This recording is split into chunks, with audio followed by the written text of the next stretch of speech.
She ripped all of her clothes off, tearing them up. They were dirty. They touched her skin.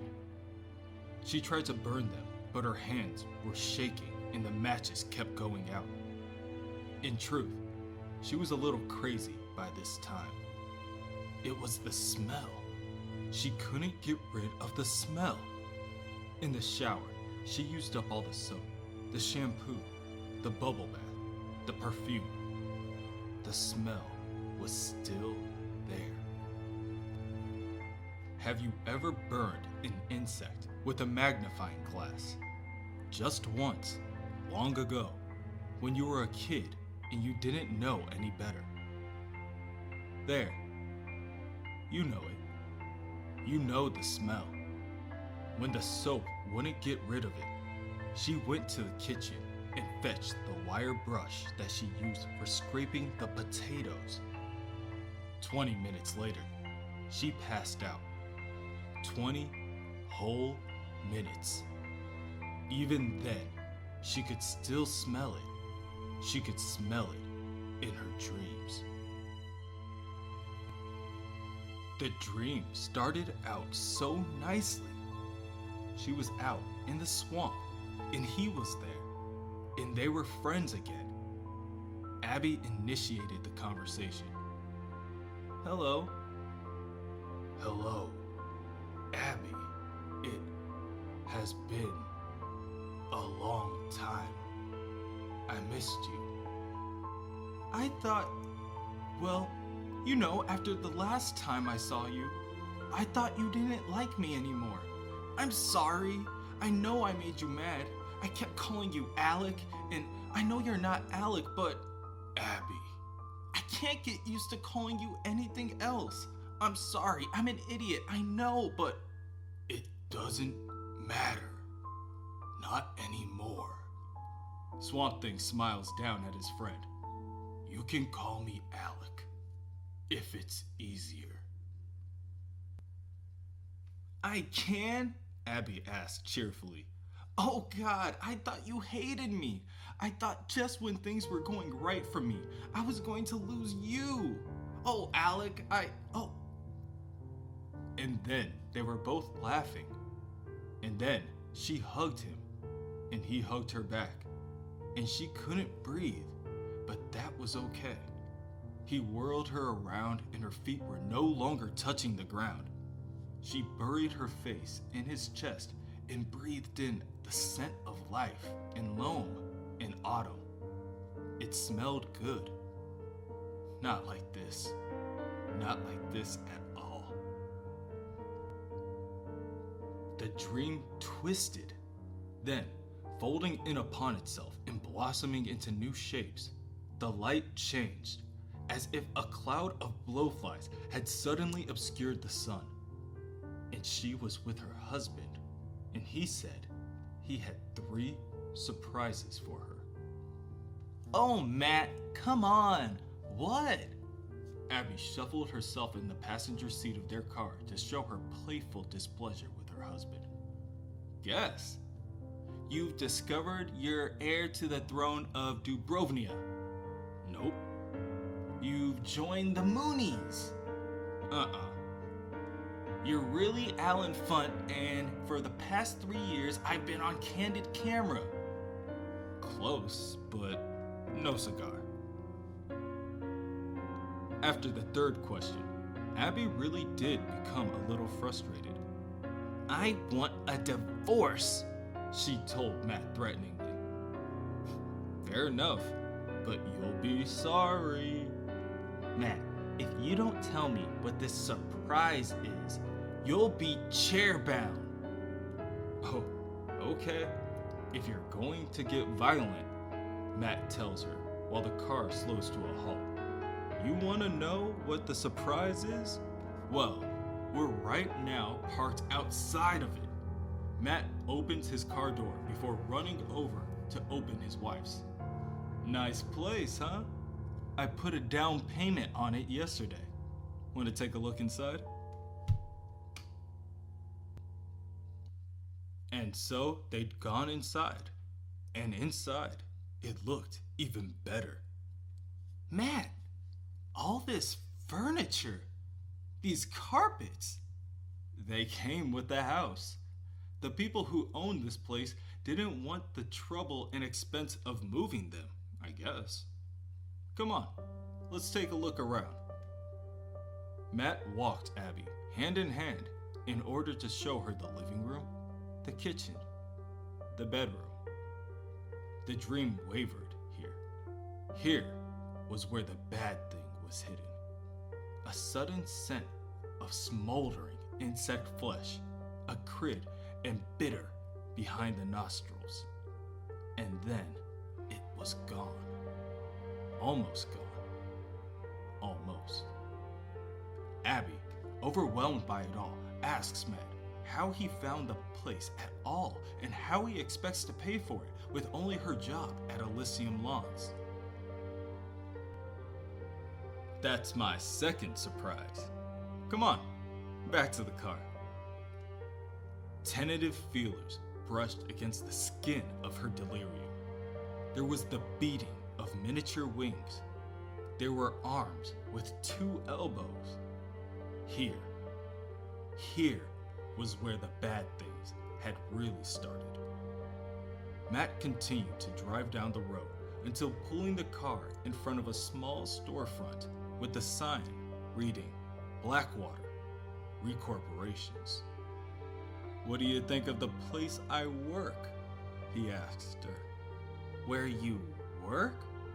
You have a job?" Suddenly, the two are interrupted by an older gentleman saying, Matthew, my boy." Matt greets the man excitedly. "Eric! Abby, this is Eric Loveday. Eric's my boss. Eric, this is my wife, Abigail." "A lovely name for a lovely young woman," Eric says as he pushes the two forward. "Come on inside, Abby, and meet the whole sick crew." "No, not inside. Don't go inside." The smell was worse inside. Inside, just for a moment, Abby had seen where the smell was coming from. A small glimpse of decaying, rotting skin, a pungent waft of maggot-filled flesh, and then it was gone. When Abby snapped back to reality, Eric was already mid-story. "Matthew here was driving by about a week back now, notices the place for the first time, thinks, guess I'll take a look. I was expecting somebody from the job agency, fill a vacancy we had, right? So I see Matthew pull up, I storm straight outside there. 'Hey, you, do you realize you're an hour late?' So then Matthew says..." "Excuse me a moment, Eric," Matt says, now directing his attention towards his wife. "Abby? Abby, are you alright? Fetch Abby some coffee, Eric." Fine," Abby tells him, rubbing her eye gently to clear her vision. Just a surprise." The coffee came, and she drank it, and everything was ordinary. She met Gus Pritchett, who handled invoicing, and Betty Montclair, who couldn't move her face because of a stroke. She met Sally Parks, whose name sounded familiar, and Mark Newell, a pretty office junior who blushed when he shook her hand. The whole sick crew. And then, she and Matt were outside again, walking back to the car. She didn't tell him what she had seen when Eric Loveday opened the door. He didn't tell her what recorporations meant. And her only question was the one she should have never asked. "Matt, you said 3 surprises. It'll probably make me go dizzy again, but what's the 3rd surprise?" From behind the driver's seat, Matt looks over and smiles at his wife. "Oh, I think I'll save that one for later. Let's go home." Home. It was her home. and she and Matt owned it, and it was beautiful. She wasn't thinking about anything else. Why wasn't she thinking about anything else? And Matt had changed so much. All the weakness and despair had gone, leaving a new strength, an unfamiliar confidence. And then there was no. And then there was no. It didn't happen.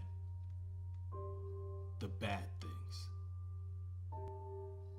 She didn't want to think about it, but there was that bug taste in the back of her mouth. And no. She dug her heels into the flanks of her nightmare and made it go a different way. And then, just for a moment, she wasn't in her own dream anymore. She was in someone else's dream. His dream. He'd found a bird fallen in the black grass that was sharp enough to cut your finger. Wretched and smashed, it laid like a bloody shuttlecock. It was dead, but it was moving. Why was it moving? His hand reached down to touch it. Its eyes regarded him, milky and opaque. Then, someone dropped a dark and polished stone into her dream pool, shattering the image with ripples like conjured hoops. And the smell was everywhere. Even when she'd gone over to the library in Houma, where nothing strange ever happened, in reality was alphabetically filed. Even there. Inside, Abby rushed to a nearby librarian in order to ask for assistance. Excuse me, is there a section where you keep your psychology books? The librarian, an elderly woman pushing a book cart, responded, Psychology or psychiatry? Well, I don't know. I'm working with autistic kids and I was looking for psychology. Okay, over in the far corner. The woman then turns her cart and shuffles away to continue her work. Right, Abby mutters. Thanks. Abby walked over to the far corner of the library and began to inspect each of the books on the bookshelf, quickly becoming overwhelmed by what she believed was going to be a daunting search. She did not notice as she pulled one of the books on the shelf. The rest were so tightly packed that they ended up sliding out as well. Each one of the additional books toppled to the floor. Abby bent over to pick them up and was instantly halted in her motion by the sight of one book in particular.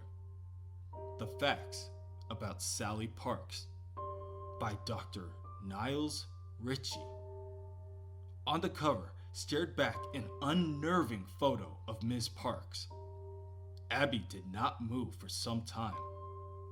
Then, she slowly stood up with the book in her hand and hurried out the library. She'd driven home with the book on the seat beside her, face down. When she got back to the house, she read it, skimming frantically. It was all about Sally Parks, whose name had sounded familiar. Sally Parks, who, in the last 3 months of her 26 brief years, had done many interesting and notable things. She had killed 15 people. Employer, employer's wife, a teenage daughter, her own boyfriend, her boyfriend's mother, 2 police officers, 1 newsboy, with a variety of weapons: gun, letter opener, tire iron, wire coat hanger, for no reason at all, before being shot dead by police on the night of August 7th, 1962. That Sally Parks, who, 22 years later, had a nice little job typing memos for Black River Corporations, Incorporated. Incorporated. Why hadn't she asked? Why hadn't she asked what recorporations meant? What about the rest of them? Betty Montclair? Was she dead too? Eric Loveday? Gus Pritchett? Mark Newell? Matt? The shadows of the room began to spiral and whirlpool, and she clutched desperately at her train of thought, a black thread in the blacker landscape. Matt was her husband. He just didn't act like her husband. He hung around with dead people and pulled jobs and houses out of nowhere. He was different. How long has he been different? He'd been different since that night of the trouble up at Elysium Lawns. The night they argued. But even before that, since they were in West Virginia. In fact, what happened in West Virginia? From deep inside her, the bad thing starts to crawl towards the light, and she knows. She knows what recorporations are. She knows which Black River, heading where, and why the dead bird moves, and who looks out from behind her husband's eyes. The smell, the burning anthill stench of it, and she thinks, how long have I been married to? And she thinks, how many times did... And she knows what the bad thing is and where the stench is coming from. It's her, and she cannot tear the contamination away from her, or burn it, or smother it with perfume, or scrape it from her skin. And her dreams are wreaking unbearable things, and her waking is no relief. Abby lays naked on the floor, tears dripping from her eyes, blood sliding down her shoulder, and thinks to herself that he will be coming home soon. Oh God, she says weakly as she attempts to gather herself. Clothes? Where did I put? Gotta find my clothes. Abigail runs to put back on her shirt and pants, telling herself that she needs to hurry. She needs to get out of the house, quick. But when she opens the door, she is greeted by the snarky, smiling face of her husband, Matthew Cable, joined by the many others of Blackwater Recorporations. Hello, hun. Hope you don't mind, but I brought some friends home. Abby, hoping to use ignorance as an easy out, stutters. Oh, no, come in. I ought to go to the store and get something for dinner.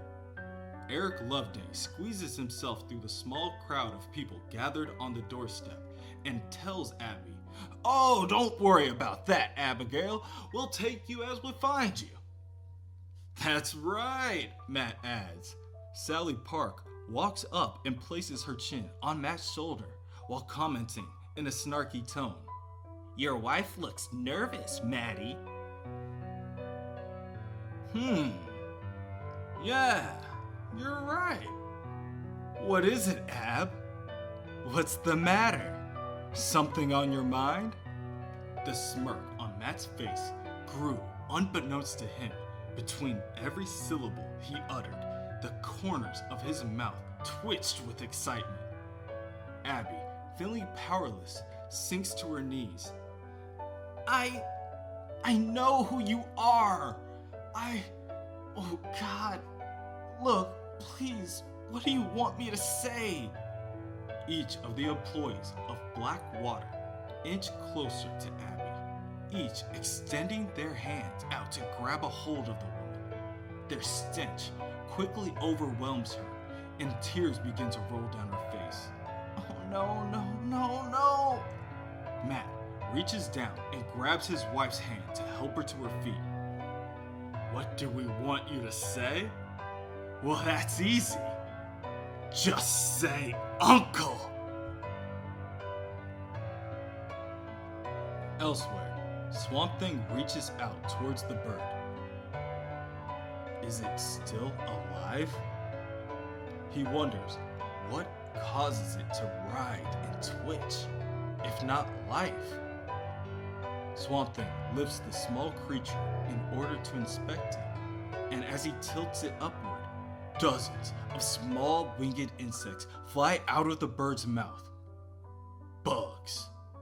Swamp Thing saw it move and thought it was alive, but it was full of bugs. It had been full of bugs the whole time.